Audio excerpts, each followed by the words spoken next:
Grace, peace, and welcome to Podcast of the Wills, a podcast that treats Star Wars like a sacred text. My name is Nick Milkey, and here we are, episode 28 of the live stream that turns into a magical audio podcast on Monday morning. And it's Sunday night. I hope everybody has had an amazing weekend. I hope you're getting ready to go into another week. It's August already. How did that happen?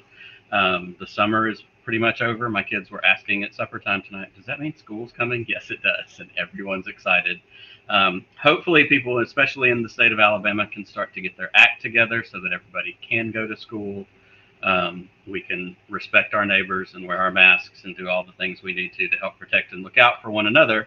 But that's a different conversation for a different show. That's not what we do here. But I am thankful to be hanging out tonight. We have an amazing guest. I want to throw some shout outs in the chat. I see Matthew, I see Frank and Amy, I see Brian. I know we're going to have some more folks joining us as the evening goes on. So thank y'all for tuning in and hanging out. You're really going to enjoy this. I'm excited already. Before we get to our guest, I do have just a couple of pieces of housekeeping.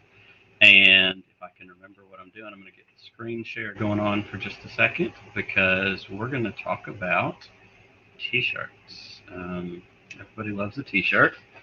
And I have a new one on the TeePublic store, and it is the hashtag Spark of Positivity t-shirt. We started this hashtag a while back, not just us, not just me, ATG, Bombad, a bunch of the folks that all hang out in this same live chat and all the different shows. We started throwing out the hashtag Spark of Positivity because you know what? We need to be the positive spark that burns down all the a-holes on the internet that ruin Star Wars and ruin Twitter for the rest of us. So I decided that needed to be a t-shirt. So it is up in our TeePublic store. If you want to go to the TeePublic store, I have a thing here. Where'd it go? tpublic.com/users/WillsPod. I'll put the link up on Twitter when we get done as well. This shirt is actually on sale until about this time tomorrow evening for $13. If you want to go grab that and share some hashtag Spark of Positivity out in the world, I know that that's what we all need right now. We've got the other shirts. We've got the Dad Batch shirt for those of you that are continuing to watch Bad Batch and follow our 4 favorite adoptive fathers with little Omega. We've got the Heroes of the Mom CU shirt. And if you are new to this show or just tuning in, I have a second podcast where me and my 4 daughters watch all of the MCU movies in chronological order with my wife, who knows nothing at all about Marvel and superheroes and all that kind of stuff. And it's really funny. It's been quite a journey so far. We actually just did Avengers last weekend, and that episode is up now. If you want to check it out. So next up is Iron Man 3. So we are continuing to work our way through that with the Heroes of the Mom CU. We have the Podcast of the Wills shirt. You can get mugs and stickers and all that other kind of fun stuff. So if you want to check any of that out, we would love for you to grab one of those. Where did I go? Here I am. I don't even know how to run this thing. So check out the t-shirts. We'd love for you to rock some Podcast of the Will swag wherever you are out and about. I would also like to throw a shout out to my friends Josh and Andy at the Holochronicles podcast. I don't know if any of y'all, I know some of y'all were tuned in because we were in the live chat together this afternoon. Josh and Andy at Holochronicles, they did a charity auction today with a bunch of items that were donated to them from various collectors around Star Wars fandom. And they raised money for Dornbecker's Children's Hospital, which is in Portland, Oregon. And through the work they did today, they were able to raise $3,350 to donate to Dornbecker's. So I'm really proud of those guys. It was a lot of fun watching the stream, watching people bid on stuff. And again, just doing great work and using Star Wars for good, fun purposes. So congrats to those guys. And I can't wait till they do it again. I have to save up my pennies so I can bid on something and be a part of the fun.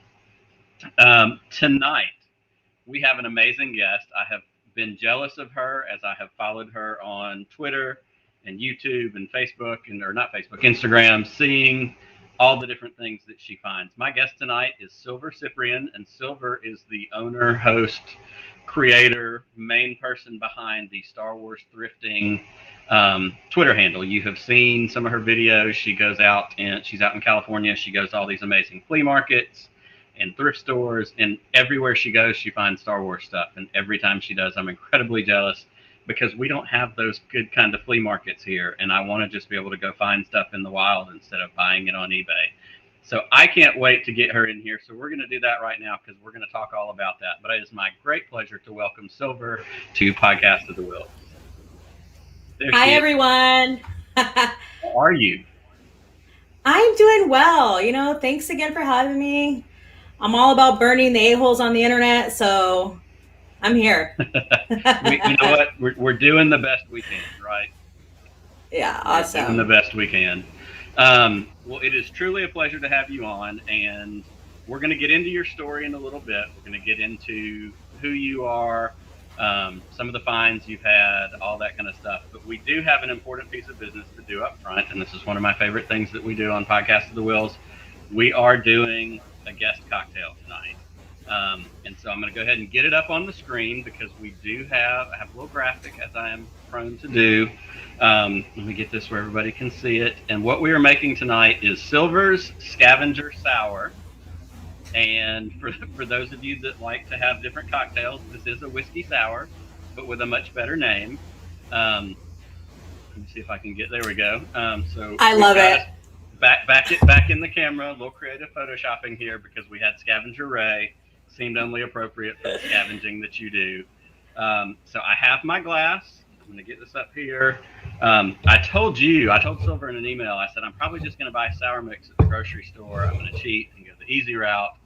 And when I got to the grocery store, the bottle of sour mix they had was it seemed like it was 2 gallons, and it was like $12. And I thought, I don't drink that much whiskey sour, so I came home and I made my own. So we have lemon juice, we have some simple syrup. I don't know if the mixtures are right, but we're going to put a little bit of that in there, and then of course we're going to throw the whiskey in there because that's really the most important part. This is so fun. And then it calls to be garnished with a cherry. I'm not much of a cherry consumer, but I have been lately as I've been making cocktails using my grenadine. So I'm going to you got to have the grenadine. Splashiest little splash of grenadine. And I'm going to stir it with my ink pen because shaking it in a shaker on the microphone would be not fun. And so I have my Silver's Scavenger Sour. And I believe she has hers as well. So I'm going to raise my glass to you and thank you for joining us tonight. Ready for my glass? Oh, absolutely. Look at that. Hold on, we got to get this up on the screen. That's just on brand. This was actually a thrift find. It was a Revenge of the Sith Slurpee cup. And you know what? I don't have to get up and make a second drink because I think I fit 2 of them in here. So, that's cheers. Thinking ahead. That's right. That's thinking ahead. And I raise my glass. Cheers to you. Cheers. I like that. I like that. Ooh, wow. That you're taking care of it all at once. That's a great way to go. So I'm already having a good time. That's right. We've gotten the important stuff out of the way. So let's start here. Tell us a little bit about yourself. Tell us a little bit about who Silver is, and then maybe kind of as we pivot from there, maybe go into your Star Wars origin story. Yeah, just a little bit about me. When I'm not out at the flea markets or Goodwills or enjoying Star Wars 24/7, I am a chef here in San Jose, California, where I make food, something I've always been passionate about, and it's something that I love to do. I am a proud mom of 2 crazy doggies who love me, and thankfully they're asleep right now. But yeah, I come from a big family, and I'm just excited to be here because I love Star Wars so much, and the fact that I can even share that with you all and tell a little bit about my Star Wars story, which began during the prequels when I was actually the perfect age. I was 9 when Phantom Menace came out, and I, come from a big family, so I just remember the excitement in the air. My uncles, my dad, everyone was just like, excited. I remember my uncles were collecting the Power of the Force toys, and I was like, "Ooh, what's in that green box?" And it was more like, "Don't touch," and it was just piqued my interest even more. But I definitely remember going to the movies to watch Phantom Menace, and it just blew my mind so much. But again, I was at a perfect age because I was out of elementary school, heading into middle school. But episode 2 came out when I was in middle school, and then Revenge of the Sith came out when I was in high school. So I just felt like during the prequel trilogy, that's really when that's just kind of was part of my just growing up. And, right. I was able to really fall in love with these movies. Again, I think it just because it came at a perfect time. And also it was just a big family event, just going to the movies with my family. The movies came out in May. That was always fun. So it was like the summer, we would all go. And I think we saw Attack of the Clones more than once in the theater because it was just so good. But yeah, absolutely. I have been a fan ever since. But yeah, it's just always been a part of me. And I think it mostly for me, it was just because it was just a big family event with the family. And it was, absolutely. And it's funny because my family, I always blame them, like I just feel like I surpassed the level of, just the fan. My uncle made a joke the other day because I'm starting to put some collection in my garage also. And my uncle's like, how did this happen? I'm like, honestly, I just blame you guys but I just completely surpassed it. So you guys should be proud. It's kind of like the old 80s commercial for drugs. I learned it from you, Dad. Like, exactly. It started your fault. I just took off and went crazy from there. Yeah, no, for sure. So that's awesome. Well, and we've got a couple of people in the chat. We've got Gilster saying, "Oh God, I'm old." And then Matthew is also chiming in, and he says, "I feel old whenever I hear people say that they were kids when Phantom Menace released.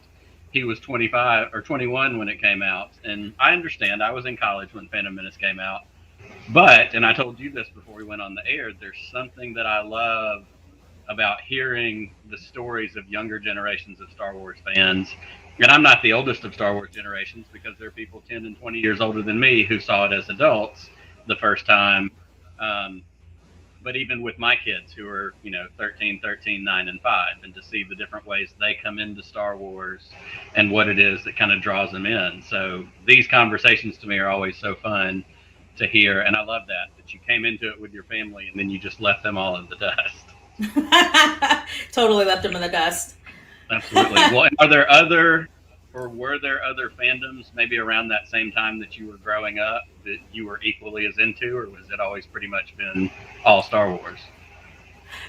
You know what? Actually, specifically when I remember when Attack of the Clones came out, it was the same summer that the first Spider-Man movie came out. So that was equally just so exciting and fun to be. But no, actually, it's always just been for me. Up until more recently when the Marvel movies came out, but no, just mainly Star Wars. I just even like I don't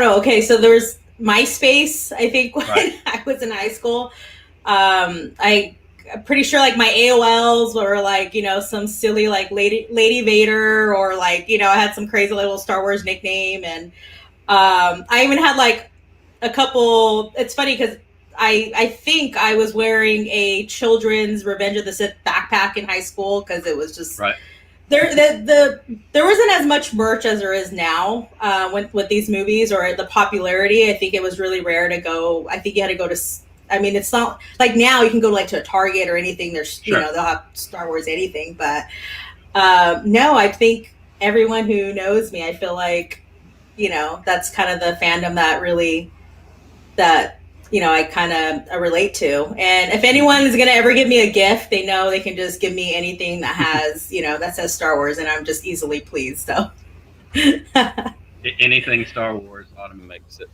the right deal, right? Yeah, for sure. Well, and that's interesting to hear you say that as you mentioned merchandise, because I have been watching and I've been using this hashtag a little bit um, here recently because, of course, I have a bunch of friends who love the prequels, and they've started this movement, Hot Phantom Menace Summer, because like somebody found on eBay all the pool floats that you could inflate, and somebody found the inflatable pool that looks like the droid ship, that's the circle with the thing in the middle of it. And so there have been all these little things popping up, and it got me to really thinking about, like, I feel like the merchandise for the prequels was probably peak Star Wars merchandising. Like, there were the drinks, there were the cups at Pizza Hut, there were or Taco Bell. I've got sitting on a shelf over here actually the display that was the combo KFC, Pizza Hut, Taco Bell kids meal display that came out of one of the restaurants, and it's got the boxes, and it's got the little floating Padme ship, and the Sebulba that walked, and the Watto that floated, and the cube that twisted, all that stuff. But like, and then you had like the koosh balls that had like Sebulba's legs sticking out of them. Sebulba legs sticking out. Yeah, like all this, to me it feels like the prequels were just covered up with merchandise, and I wasn't buying that kind of stuff at that point when they came out. But then, like, to compare it, especially to like the sequel trilogy, like, yes, we've gotten Black Series stuff to a degree, but I feel like there just hasn't been nearly as much, or the stuff that we're getting now is really targeted more towards adult collectors, not, kids who just want to play with action figures like I did when I was a kid. Yeah, sure. So it's interesting to think about that in the context of like generationally, like, of course, Lucas marketed the heck out of the prequels because that's what Lucas was always been on the train for. And so I almost wonder if that's obviously a shift from Lucasfilm and George Lucas to now the Disney model of merchandising and toys. And, if that has a lot to do with some of that shift. So did you have a bunch of the toys when you were a kid? You know what? I don't remember actually. No, but I do really, what really sticks out to me are the Taco Bell merchant, the Taco Bell cups, yes. Because my dad was really excited, and also the Pepsi cans. Mm-hmm. They had like the Pepsi cans, and they had like a character, right?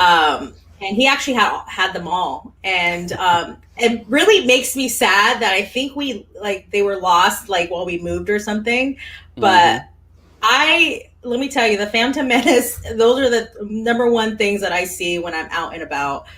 I'm actually looking at something right now. I'm going to pull up on the screen that's right here in front of me.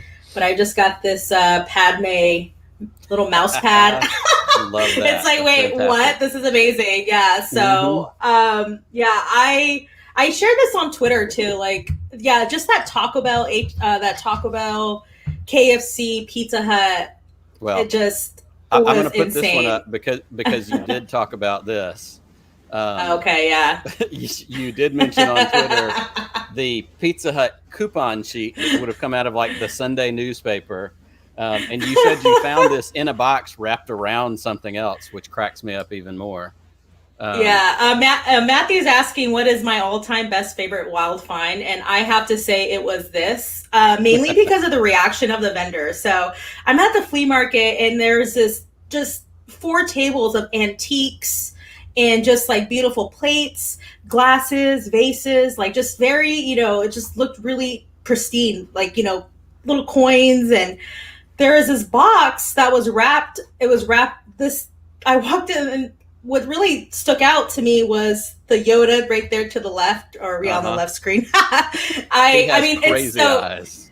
Yeah, but that's the thing. Like, I'm sure any of us, you can spot, anything Star Wars from, it's this crazy tunnel vision that I have when I'm out and about. But yeah, it was completely wrapped in this vase, and I was like Charlie in the Golden Ticket. I like grabbed the paper and like was like, oh my goodness, what is this? And then I realized it was a coupon for, a $19.99 coupon for Pizza Hut. And I looked at the vendor and I said, how much? And he looked at me like, wait, what? Please take it. I'm like, oh, okay. Fantastic.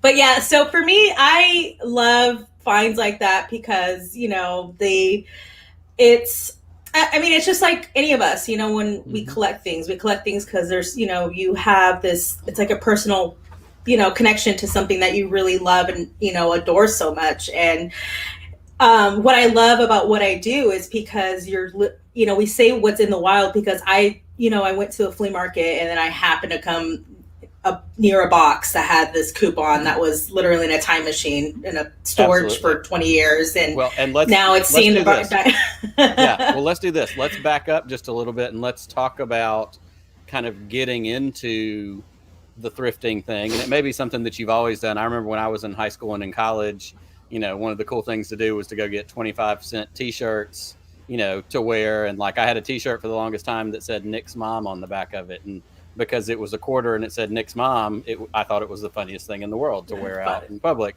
So there is a college kid mindset of like thrifting and that kind of deal. But for you, your thrifting is certainly very Star Wars focused. How did that all kind of get started, if you don't mind? Well, I've really been into thrifting because of my mom. My mom, when I growing up, actually she would like to just repurpose like old furniture. So we'll go to a Goodwill and she'll see a chair and she'll just take it home, sand it down, repaint it, and we have a brand new chair. It was something that we always did as a family. We like to go to flea markets and stuff. Right. My husband and my brother-in-law are big sports collectors, so they would go like to flea markets and love collecting like baseball cards or bats or vintage gloves or whatever. But it wasn't until I saw a Jar Jar Binks doll, like an alarm clock, and I was like, wow, this is so cool. This was probably about 3 years ago. And then I said, wow, this is neat. I've never, and it's something just kind of, again, it was a toy from the prequels and just something I just thought like, wow, this is cool. All right, $2, sure, I'll take it.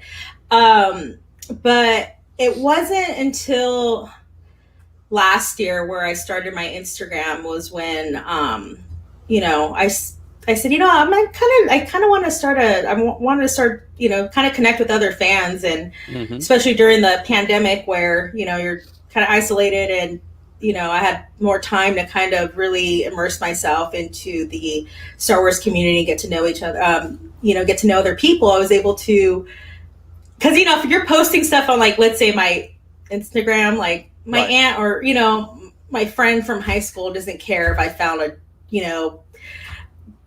Chewbacca photo album frame. Who knows, but I know if I would have, I think other fans would appreciate it. So I wanted to kind of, start that. But I really started last year, was really posting the stuff that that I would find. But then again, the flea markets and Goodwills is something that I always love to go do. But it wasn't when I really wanted to really build my collection.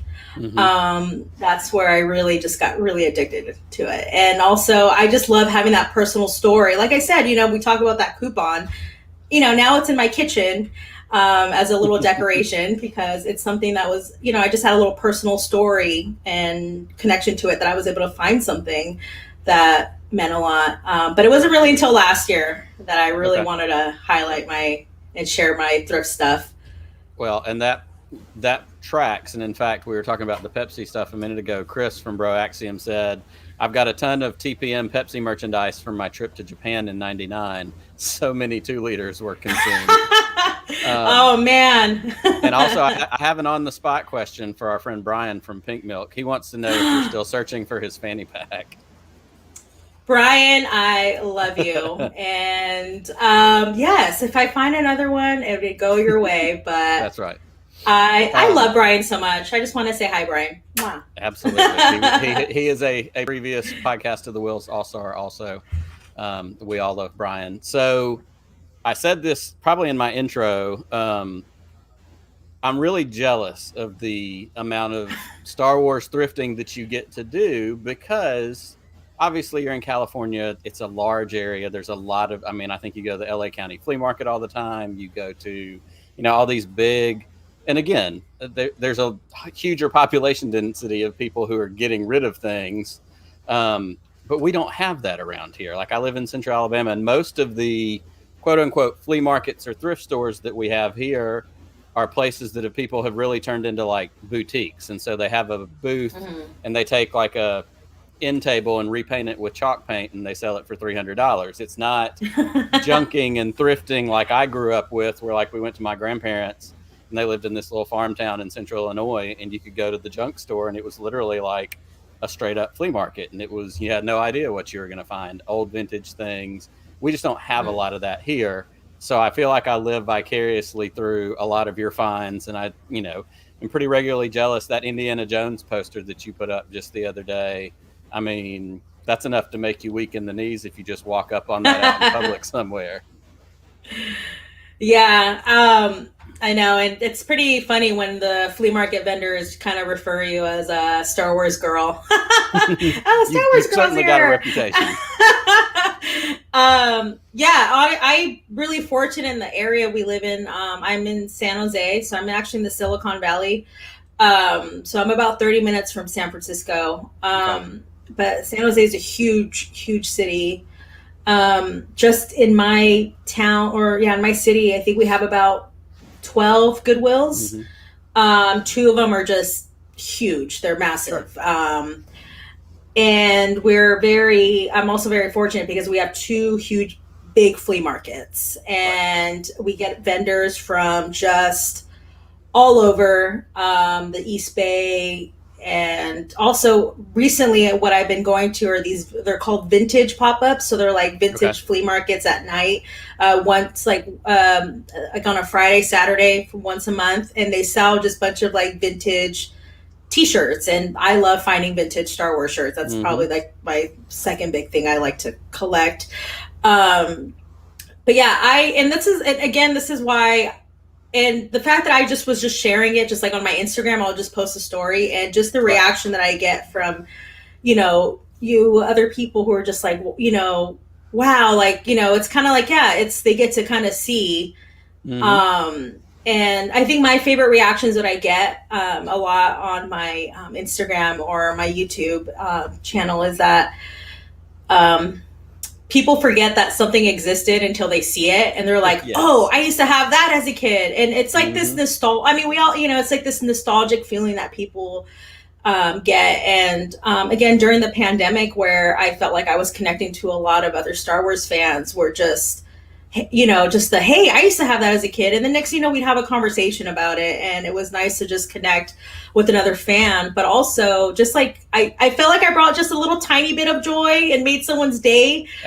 Just by showing, a very, a Boba Fett, helmet, or a, something. And I think that's what really honestly, what made me feel like, wow, I really enjoy what I'm doing. And all I'm doing is I'm doing something because something that I love to do. I love to collect. I love Star Wars, but also it's almost like the cherry on top is to, again, be able to connect to other fans and have these amazing conversations, get to know other people. And also, again, just the reaction of like, hey, I felt like I brought a little positivity to someone. Absolutely. Well, and another sure. point that I'd love to make and love to hear you expound upon a little bit is it would be, and this is, I guess, probably why I'm as frustrated that we don't have the kind of opportunities here that you have. And again, it's different everywhere people are.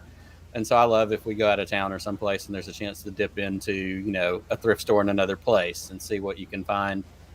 But there's so much satisfaction that comes from, as we say, finding something in the wild.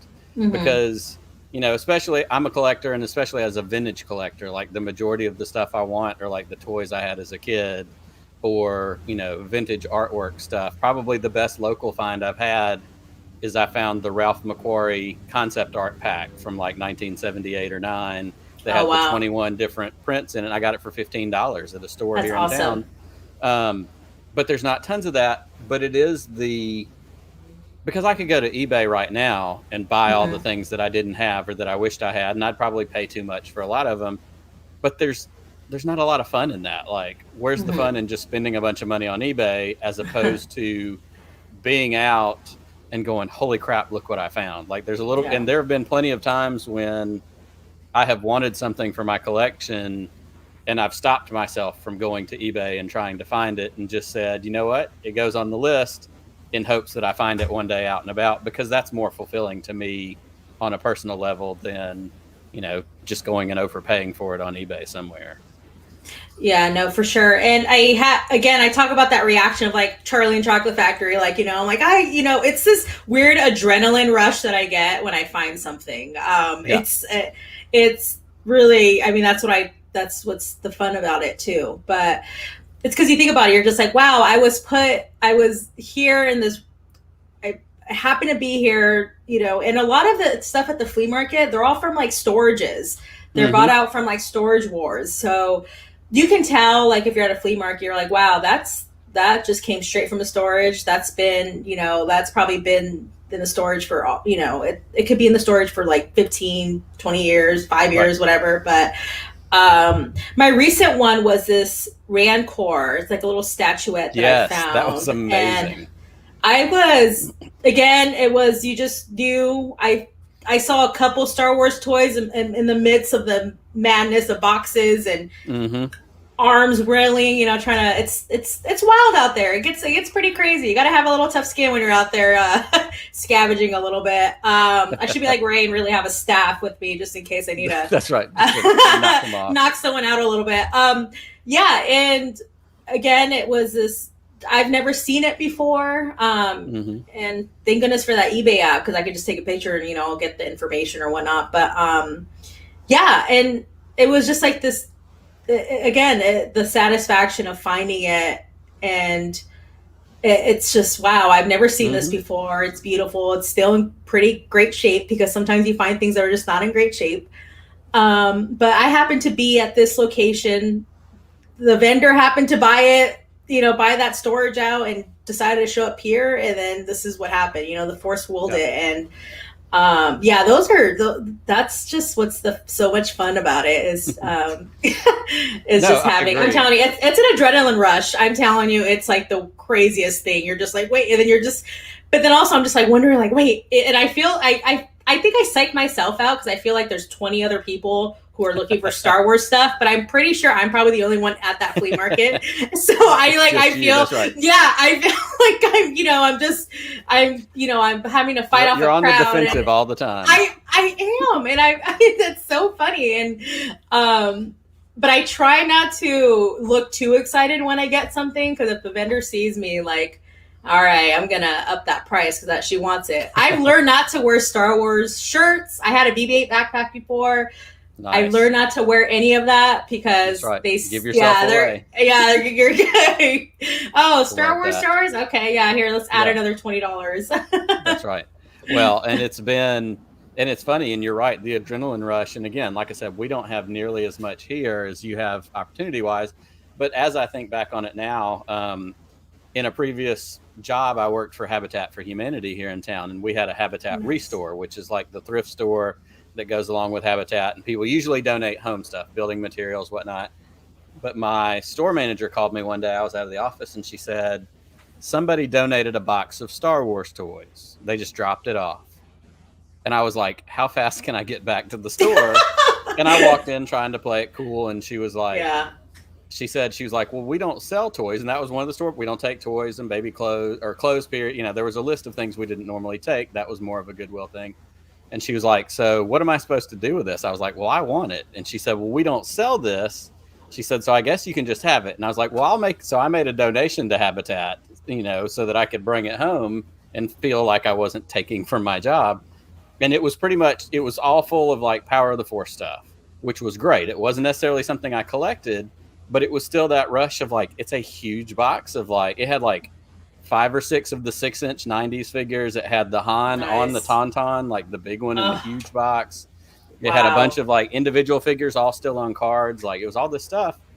And ultimately none of it had tons of like crazy hunter value, but I was just like, but it's a big box of Star Wars stuff. Yeah. And the other one was, there was a guy here in town on Facebook who sold a box of Star Wars stuff for $50. And I went and got it kind of sight unseen, because it was all vintage. And the one picture he posted was enough for me to know that there was the Death Star playset, a Falcon, Like there was a bunch. I was like, I don't care what shape it's in. I want that box. And so I went and got it for $50 like 5 years ago, and it was able to like salvage a bunch of it. And I love restoring that stuff when I can, cleaning it up and, doing it. So I have had a tiny bit of finds along the way. But again, for me, it's the desire to sit back and, again, not just go to eBay and, buy everything I want to, but let the hunt be part of the fun. And I love that you've had to figure out, don't give yourself away. Don't, play it cool. Just play it cool. And speaking of like, you'll find some cool stuff, I guess, on Craigslist and like OfferUp and, garage sales, just like local things that people will post online. But I got really lucky because a mom was throwing away her kids' toys. Mm-hmm. That's what the ad said.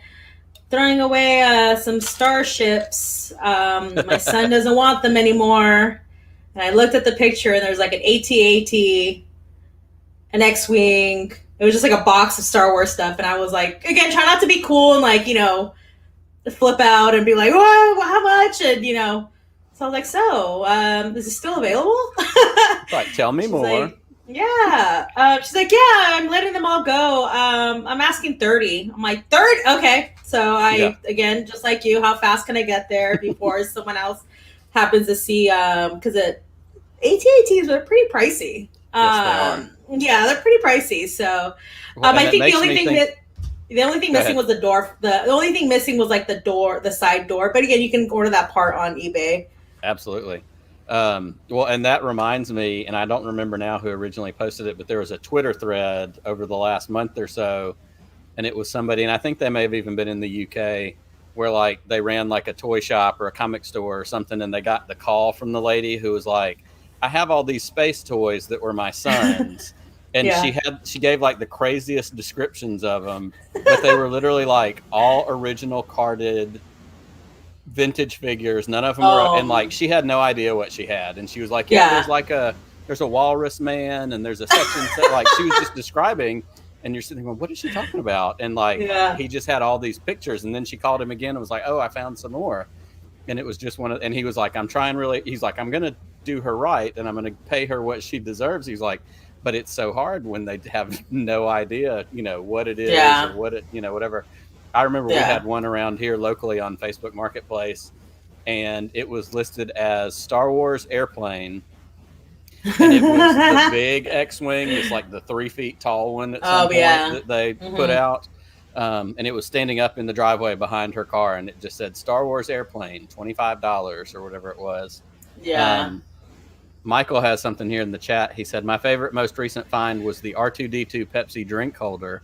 A dude wanted it out of his garage and gave it to me for free. Now, Michael, if that's the big rolling cooler that they had in the gas station, I'm super jealous of that, because every now and then I see those pop up somewhere, and I don't have anywhere to put it, but I need one.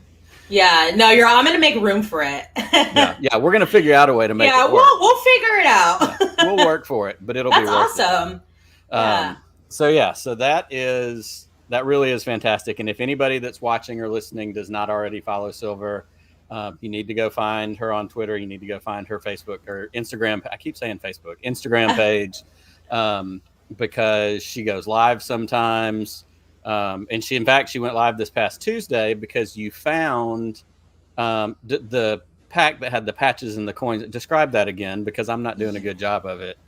Yeah, so it was a box, and inside this box, there was it's like this collector's box. So it had, they're called emblems, but they're the patches of all the movies. So it came out 2005. It was kind of like a, goodbye to the saga, or so we thought.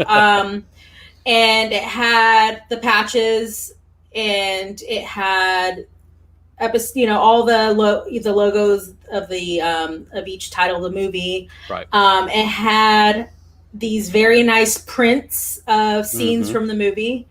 And what else? Oh, and it came with like these like collector coins. Right. It had like Grievous, Boba Fett, just like, Darth Maul. But it was a pretty impressive box. It was still sealed. I got it for $15, and I opened it. I can tell you already, I already got it way cheaper. than what Yes, you just did. one of those items costs, because I think just Correct. for the patches, and it comes with a certificate of like authenticity. It was Mhm. a collector's item. On like those patches, I think you can get it for like $70 on eBay, That's because right. it comes like, it's like very nice, like the way you can like display it. That But and the Rancor statue have definitely been the two things I've been most jealous of. Well, and the indie poster, like, and those that are the indie things poster that is really a nice. product of following your feed. And you said you even can do this at the flea market, but like I'll see that you find something, and so my immediate next step is to go to eBay and go, how much can people get that for? Because I really like Yeah, that. Even though I'm against that as a general rule, I'm just like, but I need to know, like, what did she find? yeah. How awesome is it? And that one, those patches were amazing, but as a sucker for artwork, like those prints Oh that were in yeah, there were so great. And like you said, they're stills from the movie, but they were stills so from good. all the first 6 movies. It was one All through six six. movies. Yeah. And so that really was an amazing find. And it was just another one of those things that you see it and you go, wow, like those things are out there. And like Frank said, he said, who is storing all of this old stuff in boxes that have just been tucked away in the attic for the last 30 years? I know. I always ask myself the same question. I'm like, who's throwing them away? But yeah, I mean, I don't get it, but I'll take But it. that's right. It works for you. It's totally Works for working for you. me. Yeah. Well, I think that is so cool. And like I said, I'm super jealous, but I love getting to kind of live vicariously through your finds and through that stuff. And I love, and like you said, it seems like a lot of the stuff you find is prequel merchandise, because I do think that there was a tremendous amount of prequel stuff. And I also think there's probably some weird generational thing where like people who got all that stuff that were the right age at that time are now like moved out of their parents' houses and becoming grown-ups, and their parents are like, I don't want this crap anymore. I'm going to get rid of it. Get rid of And it. so like all of us who are my age that don't have our vintage toys because either we moved 3 times in 3rd grade or our parents cleaned out a house and went, yeah, I'm getting rid of this, instead of calling to say, hey, do you want these things? It is just an interesting, I feel like there's probably some weird sociology that goes into like, what phases do all these things end up in flea markets? Yeah, I know. But speaking of the prequels, that's going to be the perfect doorway into our top 7 list tonight. Another thing that I love to do with my guests is we come up with a top 7 list category. We count it down. We talk about it. And so with you being a prequels kid, a prequels original Star Wars fan, and having so many connections to the prequels, it made perfect sense that tonight's top 7 list would be your top 7 prequel moments. So, I mean, there's so many good moments. And as I have said many times, I saw Phantom Menace when I was in college. I was simultaneously excited for new Star Wars and a little bit disappointed because I don't know what I expected, but it wasn't entirely there. It took me a minute to come back around to it, but I'm totally there. And especially in light of the big picture of the whole saga. Like, I love all Star Wars. I really do. There are things that I wish were different. That doesn't mean we can't have critiques, but if it makes us mad, it's time to go away. That's where I feel like the line is. Exactly. So I'm excited to jump into this. So without any further ado, let's get to your number 7 and see why you picked the Amidala decoy reveal when she asked the Gungans for help. I just think it's such a cool twist. Like, wait, what? You're the queen? Yeah, no, so cool. First of all, this list is really hard for me to put together because, 7, I have a lot of prequel moments. But Padme Amidala, Queen Amidala, was, again, I think, targeted for a young girl like me. I was absolutely just obsessed with her as a character.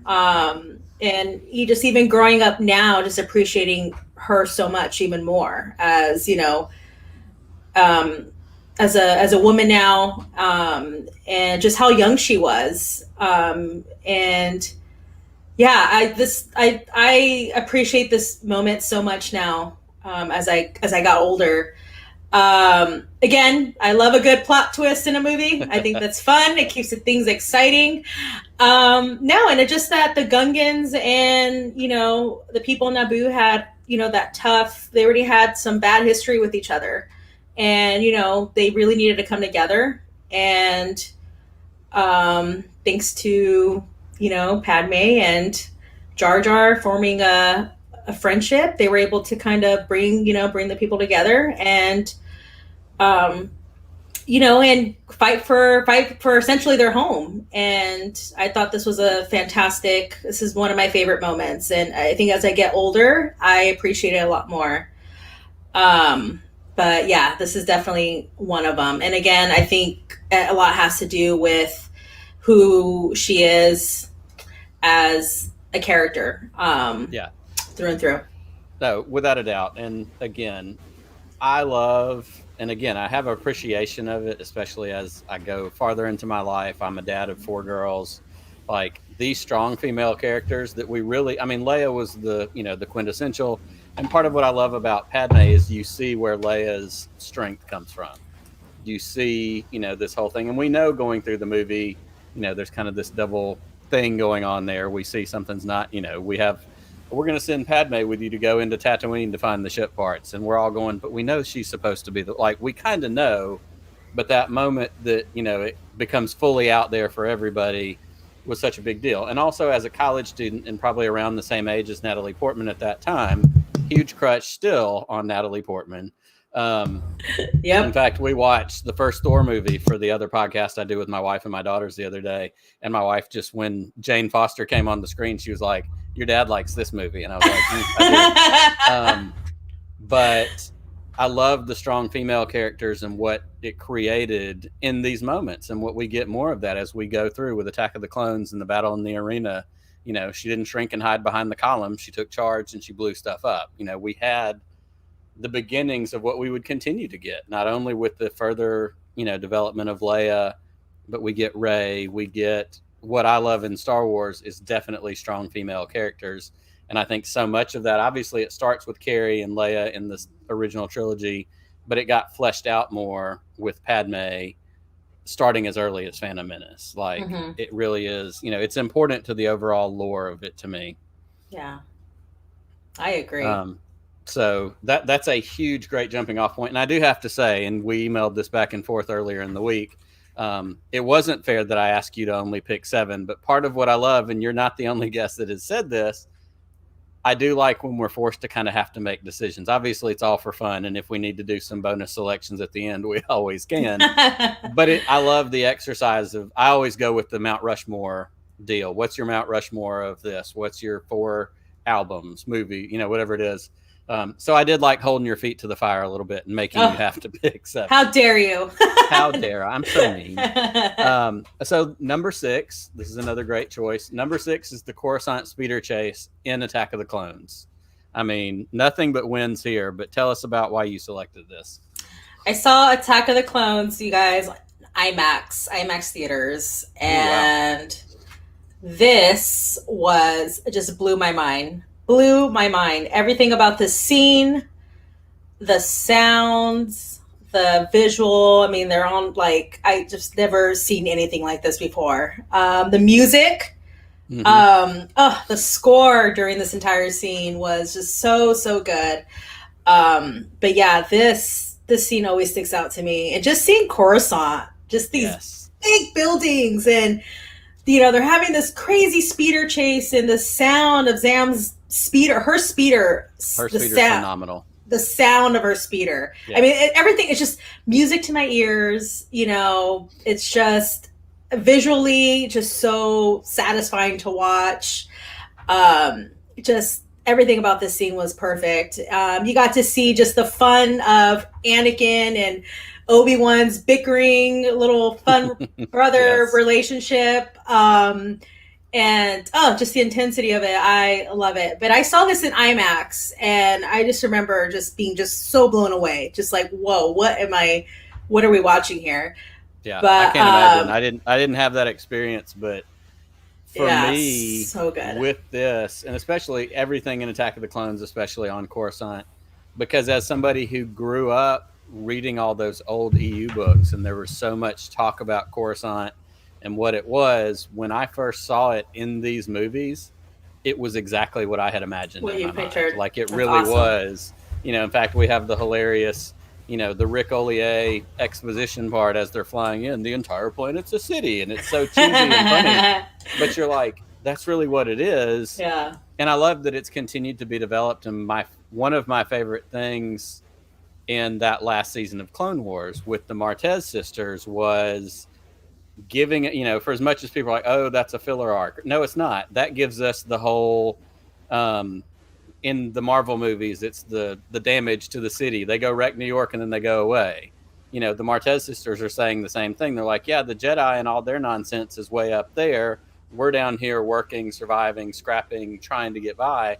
And it showed you the humanity or the life in that planet and in that whole setup. And of course it gives us the political analogy of the top and the bottom and Exactly. all that kind of stuff. But in these scenes and in this Coruscant stuff in the prequels, it really did match up with what I imagined reading those old EU books. And for that, I was totally in. And like you said, the relationship between Anakin and Obi-Wan, the whole bit about picking a speeder, it makes me laugh every time I watch it. In the color I wanted, did it have a roof? Like the whole thing. Like, yeah. It just, it's the odd couple. It was the good cop, bad cop, funny cop, whatever. So fun. So this is a phenomenal scene. And like you said, sound effects. I'm such a sucker for Ben Burt and sound and the stuff that they've done.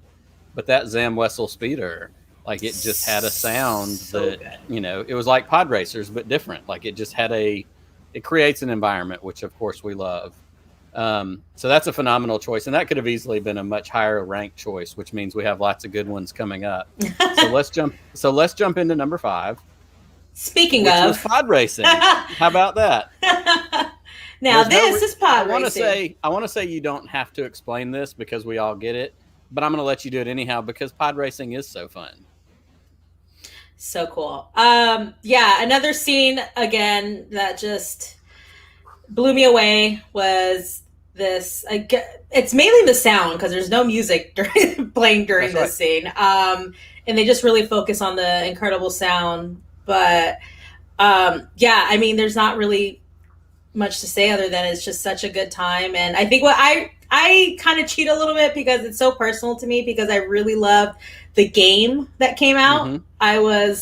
That was like a game that we played, the Pod Racer on N64. And actually a couple Chuck E. Cheese's and like arcade games had the one where you can actually sit down and like maneuver. And it's like, it's kind of like riding a bike, but not really. I don't know. But it looks cool. But I just love it. I love everything about that entire scene. I love the, even like the opening that you see Jabba and like, it's this big event and then, everybody has the flags and it's just so, just so cool. R.I.P. Rats Tyrell. But other than that, I love it. And I think I just connected so personally to the game that we played when we were kids, which I just downloaded on my Switch, and I was just about to ask. Just when was the last time you played that game, and does it hold up? It holds up. It's just as fun. I love it. But yeah, this is a great scene, and go ahead. No, it just the sound, really. I mean, Star Wars just does. It's just there, just the sound effects, but for sure. A couple of weeks ago, Scotty from Bombad Cast and Bombad Gaming, he did the Pod Racer game. Nice. And it inspired me to go to the PlayStation store because on the little subscription PlayStation thing, they didn't have the first one, but they had Racer's Revenge. And so I was like, I'm going to play that. And I downloaded it. I'll say Racer's Revenge is not nearly as good as the original Pod Racer game. But speaking of the arcade one, I also have no shame in admitting that as a 21-year-old finishing college, I had no hesitation going to the arcade at the mall near my college and playing that game and sitting on that machine and doing, the whole, you're like, it's pod racing, bro. Like, I have to do this. Yes. Hey, you know what? I'm right there with you. If I were to see a pod racing thing, by the way, next thing that I need to find in the wild is that arcade game. Absolutely. I think I would just retire. I think I'd just be done. I'd be like, all right, I'm done. I'm quit. I got everything I need. Tell your husband it's going in the middle of the living room. I don't care what I will make room for it. It does not matter. I will make room for it. We don't need a dining room table. This needs to go in. Who needs a dining room table? We can eat in here. That's right. Totally fine. You can eat right on top of it. It was like the old days when you went to Pizza Hut and they had the table that also had the Pac-Man built into it. Like we have one of those. More of those. Yes. Nice. Yeah. I don't personally have one of those, but our favorite pizza, our local pizza shop has where you can just sit there while you're waiting or eating your slice and playing Pac-Man. That's the way to go. As a kid, I always wanted to sit at that table, and it was either very rarely available. Oh, or my parents were like, "I'm not putting up with that. We're sitting at a regular table. We're not sitting at the table. I don't have quarters. Sorry." Sorry, pal. But so pod racing, nobody can argue with pod racing. Such a great choice. So number 4 gives us Order 66. Execute Order 66. Exactly. First of all, we get impressions. I didn't even know we were getting that. But even better is especially with the last season of Clone Wars and with Bad Batch, we've kind of gotten this resurgence of Order 66. So this is very, present and prescient right now with what we're doing. So tell us about your feelings in Order 66. Yeah. Again, Roger said this is just such a tragic movie, but watching this for the first time, it was just so sad. I think what really gets me is Kiadi's his 66 execution. Right. That for me, I don't know what it was. I don't know if it's a look that he had, but you could just see like the Jedi were just completely like over, and just the score, just the music, the just Anakin's betrayal and just everything about it, just the scenes at the Jedi Temple. It was just so sad, and you just really understood like the weight of it. But honestly, it wasn't until we get more with Clone Wars and Bad Batch where you're just like, wow, this is a huge thing that happened. And but I thought the movie did a really good job playing just the emotional weight behind it.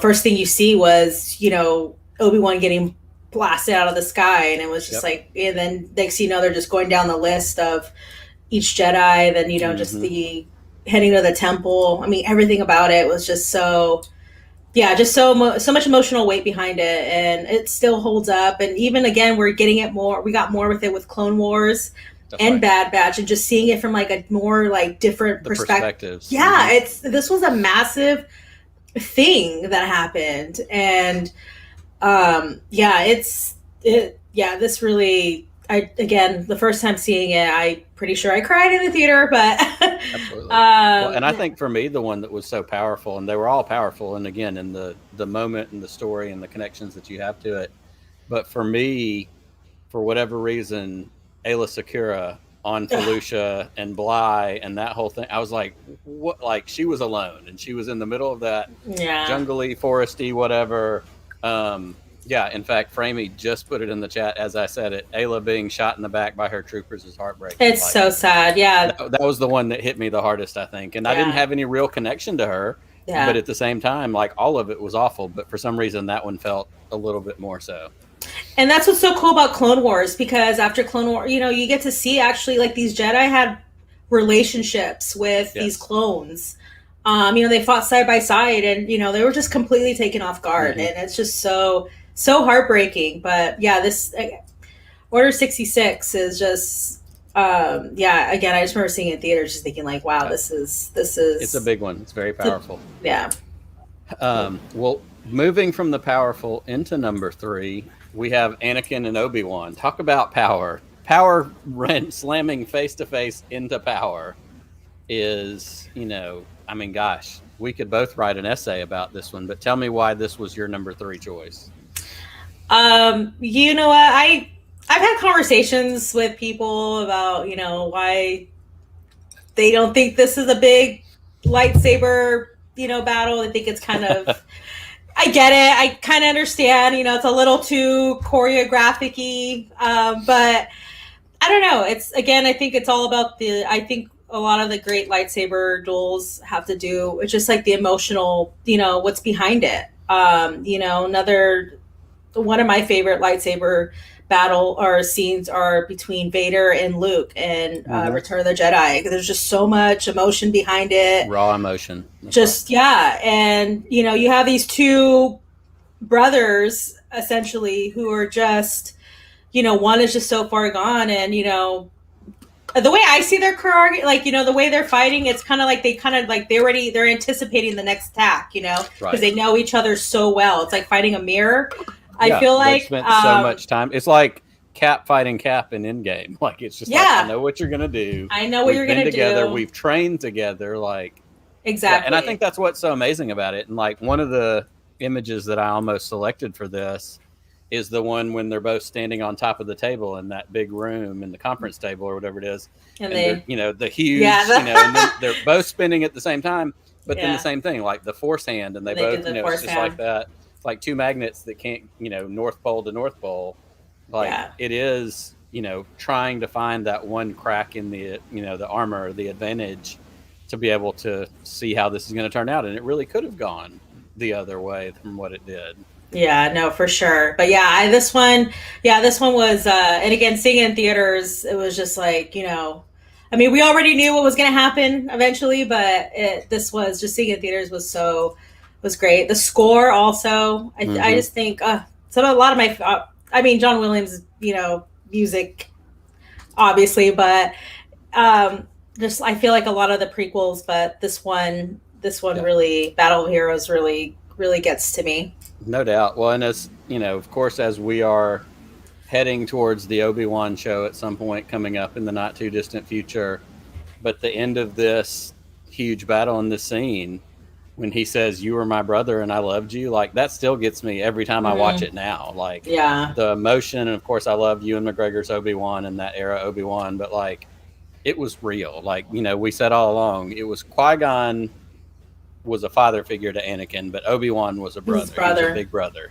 They were in it together, and that relationship was it was different, but it was almost more pure in a different way. And so for him to say that and to have that raw emotion and the acting in it all is just, one of the many things that we love so much about Star Wars is it evokes an emotion. Yeah, no, for sure. You totally see that, the tragedy. And just, again, that's why I love the prequel so much. It's just, we see the transition in the fall of the Republic, obviously, and, how the Empire came to be. But also you just see, like, just the tragedy, the downfall of this, young boy we were introduced to, and then later down the line what had happened. And it's really sad. But I'm so excited for this Anakin Obi-Wan for sure series, because I hope they really can kind of, be again. Obi-Wan, Ewan McGregor's Obi-Wan, please. I can, give me 8 seasons of it. I'll be happy with it. Yeah, don't care. He could just be in a whole episode. He could just be sitting there drinking blue milk. You know, that's what somebody said. If he was just sitting in his hut on Tatooine, I'd watch every second of it. I would too. Honestly, where is the lie? There's no lie there. But there is, that has to be so traumatic for him. And there's, I hope, I'm pretty sure they'll probably touch a little bit more on that.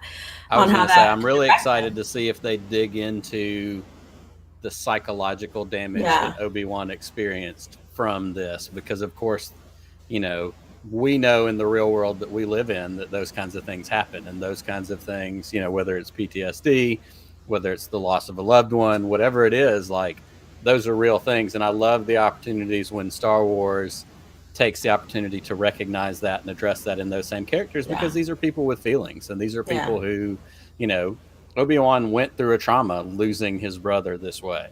Mm-hmm. And instead of him just showing up ready to, be a badass on Tatooine, which I will also take. I'll take that too.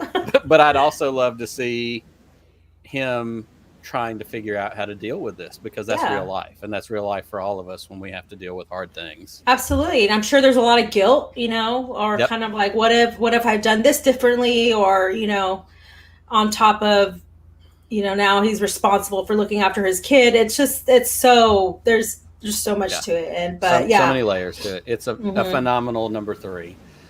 So as we move from number 3, we jump into number 2, which is the Duel of the Fates. As we continue to talk about masters and apprentices and facing hard things, I can't see this image or even just hear the phrase Duel of the Fates without the song playing in my head. And I'm sure everybody else is that way too. So, give us Silver's thoughts on Duel of the Fates. Duel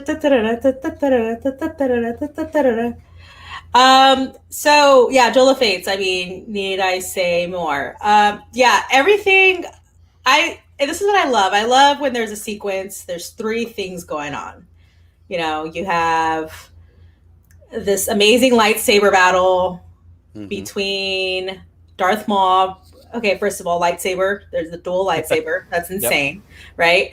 That reveal so in that trailer in 1999. I'm sure everything. that probably like blew everyone's mind. But I was a student in college. and I you're had a Gateway 2000 desktop computer that they gave me when I went to college that was plugged into the T1 internet in our dorm room, and it still took like a day to oh my download this goodness, to trailer download.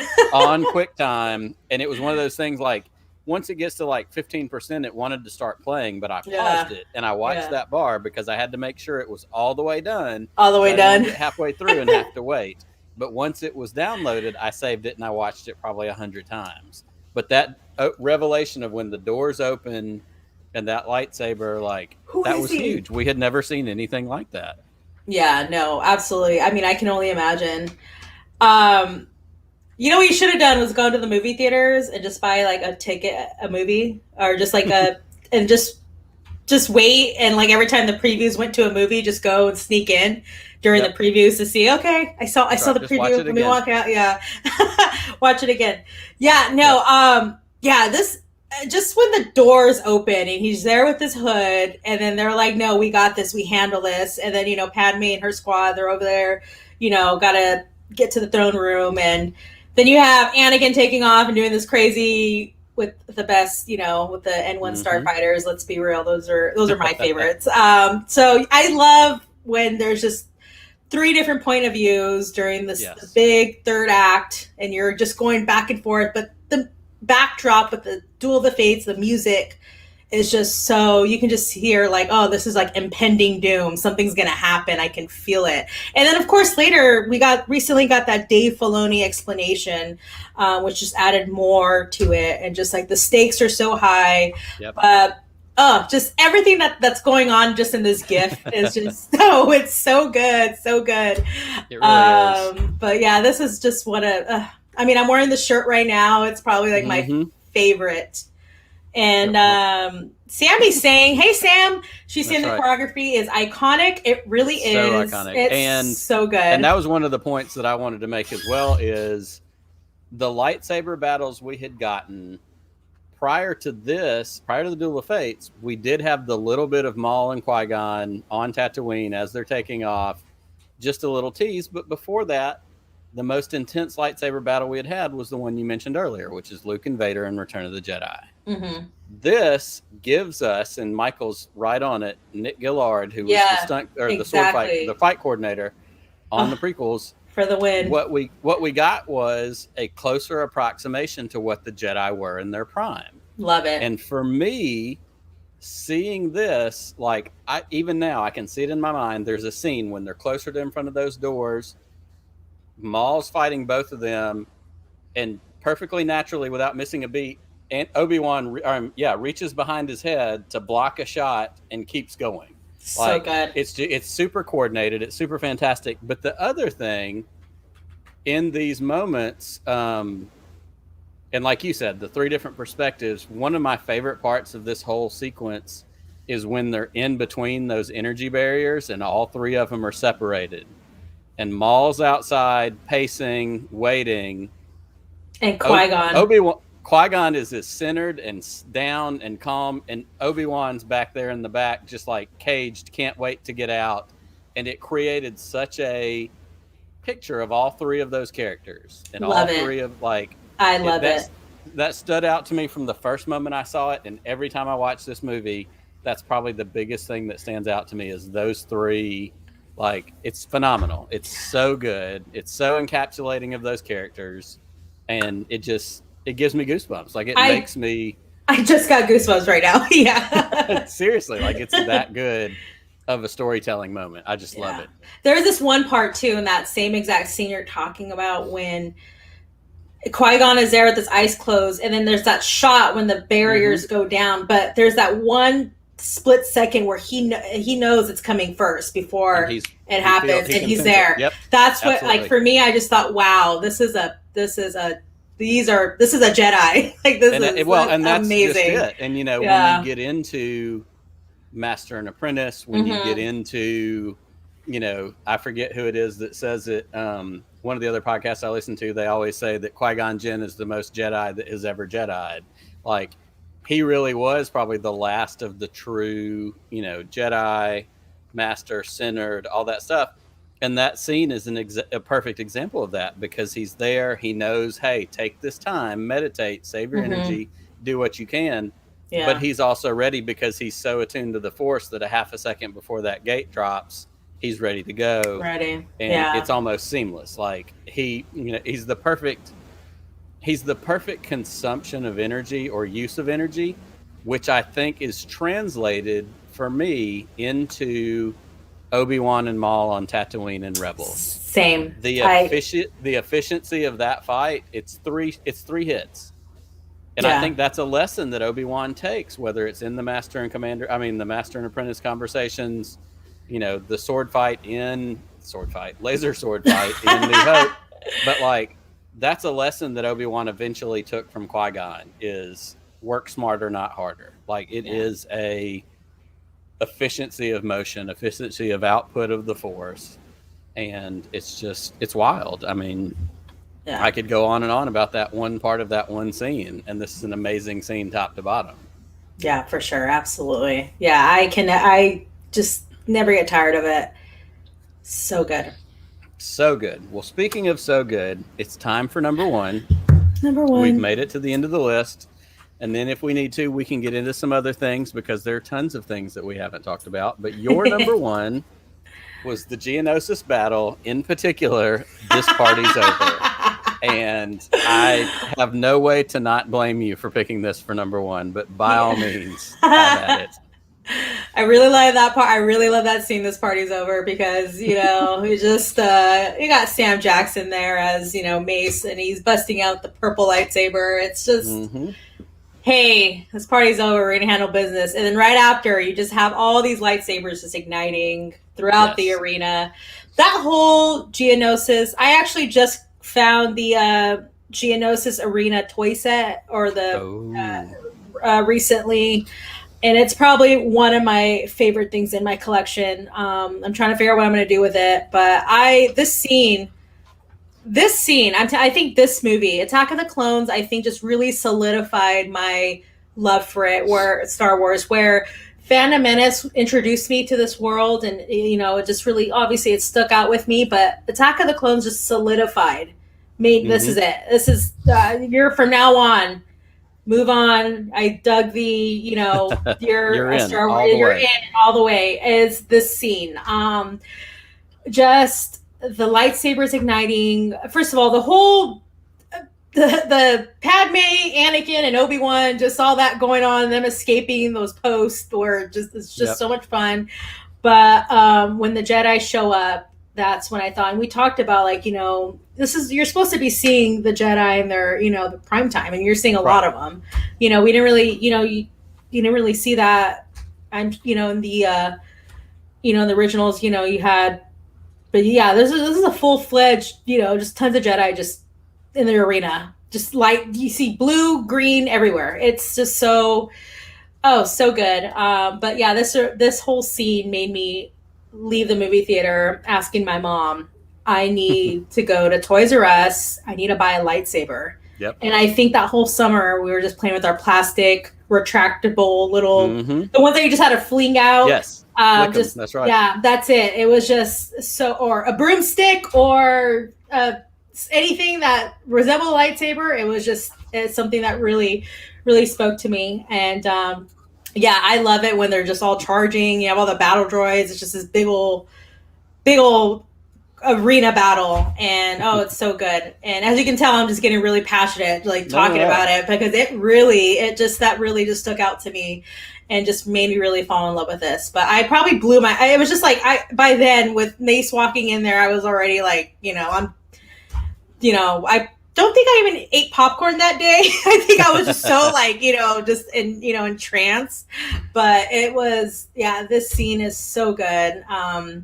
And then the clones show up with Yoda. It's there's a lot going on. It's That's right. Well, we have Framey put it in the chat. around the survivors, a perimeter create. Yes. The line. And like you said, they drop them all off. Oh, and then man. all those lightsabers just come on all around that arena. So that good. battle starts. It's phenomenal. Well, and I say too, as I'm thinking about this, and you talked about having, whether it was a stick or a broomstick or whatever it was, I didn't have growing up the flicky lightsabers, and I've got a ton of them now. In fact, they're all right here, off to my side because my kids have had them and whatever. Yeah. But what I had flashlights, and the flashlights that my grandparents had, the Rayovac flashlights. It was just a metal body, so it kind of looked like a lightsaber. It looks like a lightsaber, actually. And when you shined it up into the air at night, and that light beam would catch all the dust particles in the air, it created a beam. And so in my mind, like, this was the lightsaber. And so the same thing. We played all of that. We did all of that for the original trilogy, not for the prequels. That's so cool. In college, I don't know. Yeah, no, that's really cool. I actually now I'm going to think, like, I got to get a cooler light. I got to get a cooler flashlight. Well, and I got these. What's the other one? I got these at Target a couple of years ago. It was like a 2-pack, and they're like LED, random bulb, whatever. But I bought them because one day I'm going to go to Home Depot and buy a bunch of like Greeblies, and I'm going to make lightsabers out of them just to put on like display shelf whatever's. Yeah, that's awesome. I just got really I got really encouraged and motivated and inspired to go in. I gotta step up my flashlight game. That's what I have, like the weird big plastic handle one. You're gonna have a flashlight. I need to get one of those. Yeah, you gotta have. And it's like it's got the texture on it, and the button even looks like. I mean, it's a whole deal. I'm amazed. That's awesome. But that was the thing, and that's the beauty of the imagination, certainly of kids, whether it was a kid your age in the prequels, whether it was a kid my age, because I was born in 78, so it was early 80s, original trilogy stuff. I say all the time, I had a twin bed that didn't have a footboard on it, and so I would push the mattress just forward enough that the end of it would slope down, and I would sit back up by the headboard in the empty space, and I was in an X-wing all of a sudden because it made like a little point. And so we imagine and we play, and it opens up our minds and our imaginations to be able to do, that kind of fun stuff. And it's inspired by scenes like the Geonosis battle, or, seeing, again, we can't get over Nick Fury. Nick Fury. Nick Fury? Yeah, my 13-year-old actually texted me from the house when I put this slide up on the screen, Nick Fury in all capital letters. That's why I said that. But we get Mace saying this party's over, and as adults we're like, that's really funny because we know the attitude of Sam Jackson, I love Nick Fury, Mace Windu, whoever he is. I love it. We get it, but it is one of those things that, like, it's pure and it's fun and it makes us happy and there's a sense of adventure in it. Matthew says, when I worked at Kmart, we had to throw away the long fluorescent light tubes. We would have lightsaber fights out by the dumpster. We always had the white filament powder on our clothes. Hey, you know what? Honestly, if it resembles a lightsaber, everyone's gonna you're gonna make the crying out loud. I know he knows what's up. Yeah, it's the personification of all of us with a stick, a broom, a flashlight, whatever it is. Yeah, broom boy is all of us. We all been there. Well, and I absolutely believe that was an intentional part of that into that movie. Yeah, but, for sure. I'm also here for that. So same here. I'll do another show where we get into how much, as an original trilogy kid, Last Jedi might be my third favorite Star Wars movie. But yes, between Star Wars and Empire, Last Jedi slips right in there in front of Return of the Jedi. Awesome. But that's not why we're here. This has been an amazing top 7 list, and I love hearing prequel moments. Let me do this. I held your feet to the fire. I made you pick 7. But if you wanted, and I don't have slides for them, but if you wanted to have a couple of bonus selections, what would they be? I'll tell you 2 for sure.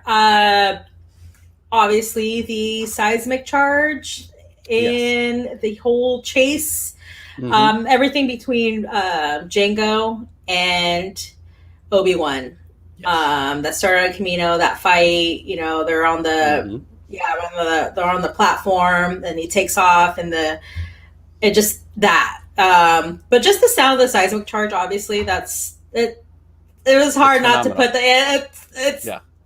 tomorrow is going to be my number 1 because it's just the best, and I'm glad we got a little bit of that in Mandalorian. But no, Jango Fett was he was my introduction to a bounty hunter, and For again, sure. I love the Jango Fett bounty hunter, the bounty hunter game. Can we talk about that for a minute? Yes, please. Let's talk about it, because I actually just re-downloaded it for my I'm playing PlayStation it right now. Obviously Okay. not this moment, but that's the thing I've played most recently on my PlayStation 4. I've reached the point where I put the cheat code in that unlocked all the levels because I got really irritated at one point. Yeah, because it's just the gameplay is just like. Ooh. But I'm on the prison planet where you have to shut down the 3 things before you get to right before you get to Slave 1. Okay. Or Boba Fett Starship. I'm sorry. Let me get the correct name now. Yeah. I'm literally at that part, and I've played it so many times. And while I've unlocked all the levels and I could just skip it, I refuse to do so. Yeah, but it's such a fun game. It is. And that's one that I missed the first time around. Like, this is new to me. Like, I didn't play it originally. But it's a great video game. Like, it really is a lot of fun. Yeah. No, it really is. I had the Nintendo GameCube, and it goes back to give Silver anything Star Wars, and she's little, she'll be okay with it. I think I got that as a Christmas gift, was that Bounty Hunter game. Nice. For my Nintendo GameCube, and I was just one of my favorite games ever. It's just, I just recently just downloaded again for my my PlayStation, so I can't wait to actually jump back in and play it.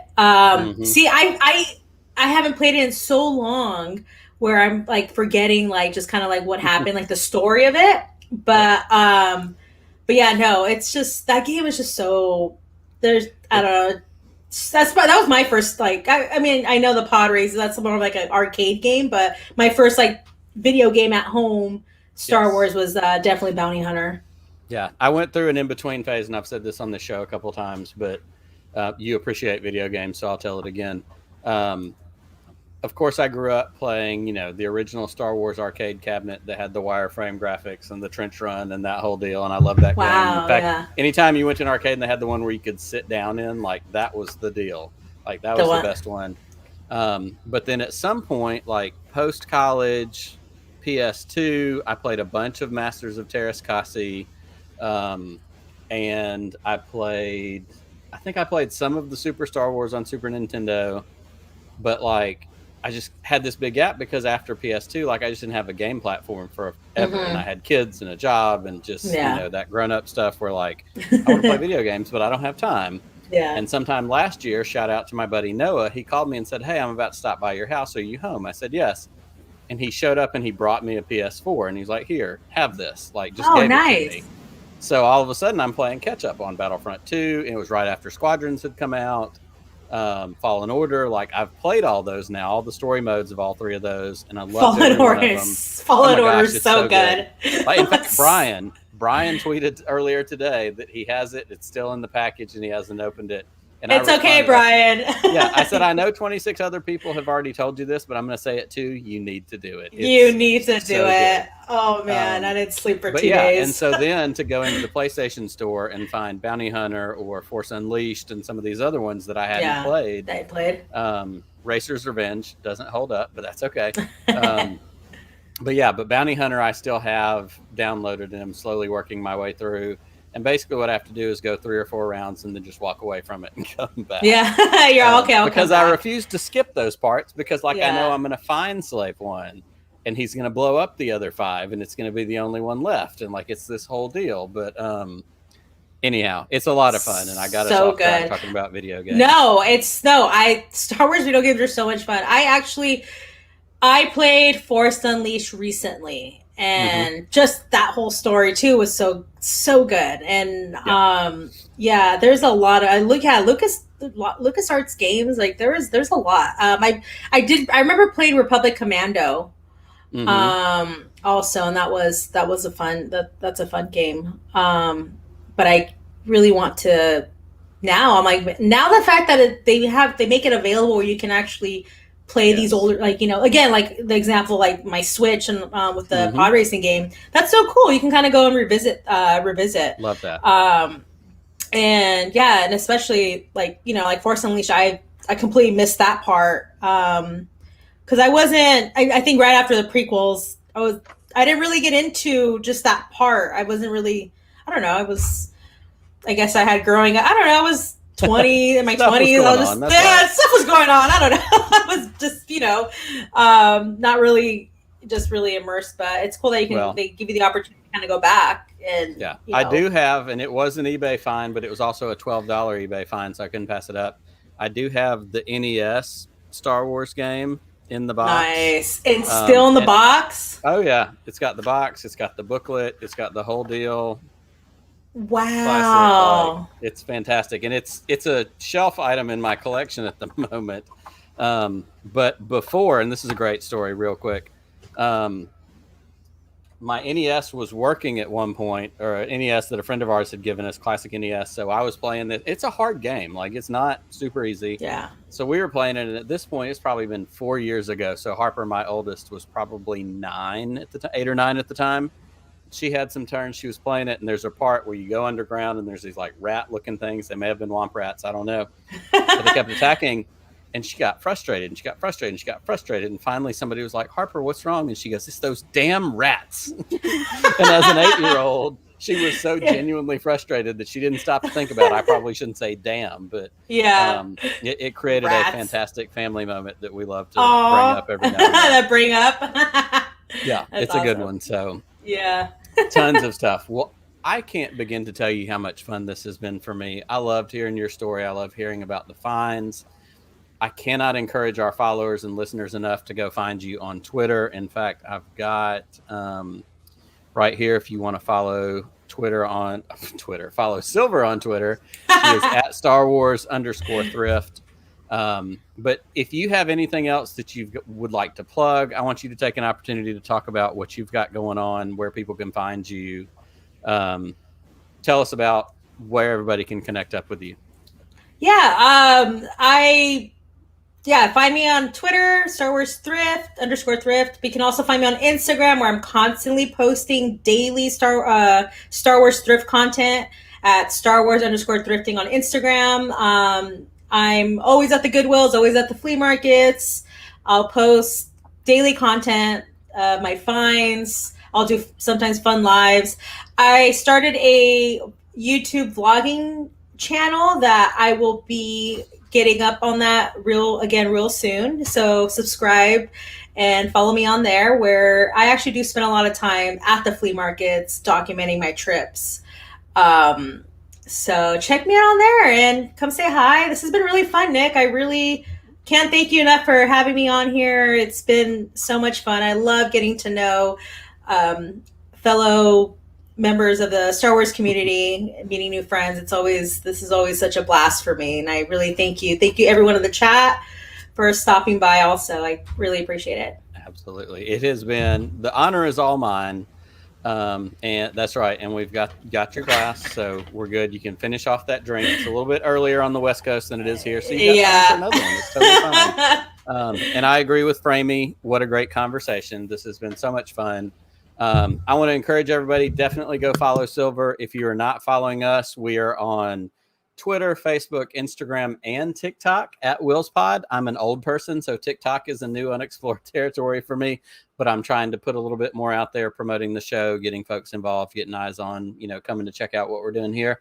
So follow us in any of those places. If you're listening on the audio podcast, thank you so much. I hope we haven't been too visually heavy for you, but if you ever want to catch the rewind, we are youtube.com/podcast of the Wills. T-shirts are on TeePublic. I'll put that link on Twitter. You can find it there. I'm not going to tell you too many more links. Check out a T-shirt. Check out a pillowcase in case you want a Podcast of the Will pillowcase. It's weird, but hey, no judgment here. And I can't wait to see everybody again next Sunday night, where we're going to have another fun show and another fun guest. So until we are together again next time, may the Force be with you always.